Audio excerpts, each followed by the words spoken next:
To be or not to be, that is the question. I'm Anna Wasserline, participating in the Orange Young Writers Workshop in Hexham. Welcome.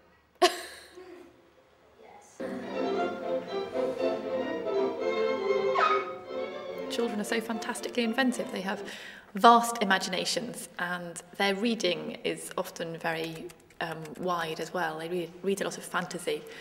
I think that's interested me this week, that working with children for creating characters, often they're really, really drawing on their imagination more probably than who they met on the bus today, which is perhaps more of an adult take.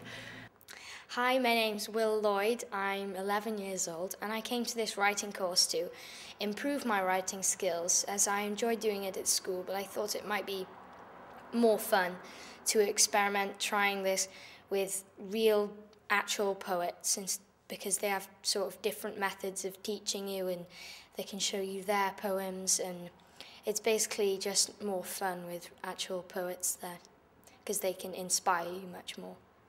We're setting these kids between 11 and 17, our group, lots of creative writing exercises to do, and they're coming up with poems and short stories, and we're sort of setting them off and the ideas are flowing out of them, which is great. Well, a task we had to do, we had to write a poem about an object and or include a poem in there. So I wrote about backpack of fear. Hello, will you not hurt me? What have I done to you? Why do I have to carry your things, including glue? I fear every time when something's put on me. It's often very heavy and burning me like tea. And I'm just so beautiful. I used to be brand new. I am the pride of every owner with my color pretty blue. So please will you not load me and make me terrified? Then I will be so beautiful, I'll give you real pride. The emotion, when you start to think about emotion, they're actually slippery customers, because someone might be portraying all the signs of really hating somebody, but actually what they're saying is, I really feel the opposite for you. And so how do you interpret someone as well? It can get quite complicated, Lauren. Jealousy, that's a good one, yeah. I decided to come along because I was forced to. It's been great. I've learned loads of different ways how to write poetry and stories and different ideas, and how to put emotions into solid pictures. I've only wrote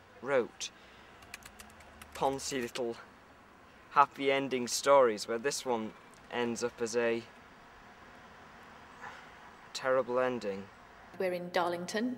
There's 5 different cities where they're doing this project. It's lovely starting new things off with the kids, and I don't know, it's quite sort of grassrootsy somehow, I suppose, seeing brand new writers. It's always very exciting when anybody wants to be a writer, and seeing them sort of start off on that journey.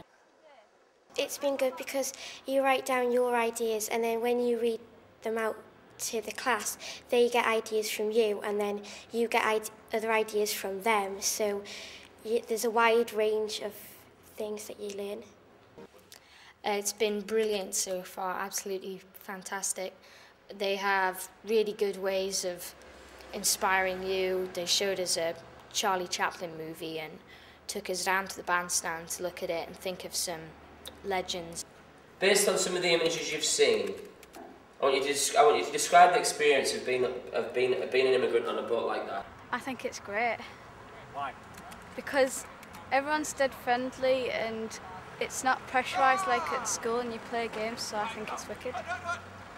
The quality of what the children produce astounds you when they read something out, when you set them an exercise, maybe a line to write from, or some exercise that you'll set for them, and they'll sort of maybe sometimes sort of chew their lips a bit, or not look very impressed, and then they'll put their heads down for 10, 15 minutes, and they read them back, and they're amazing and beautiful, and full of energy, and it's fantastic when they read their stuff back to you.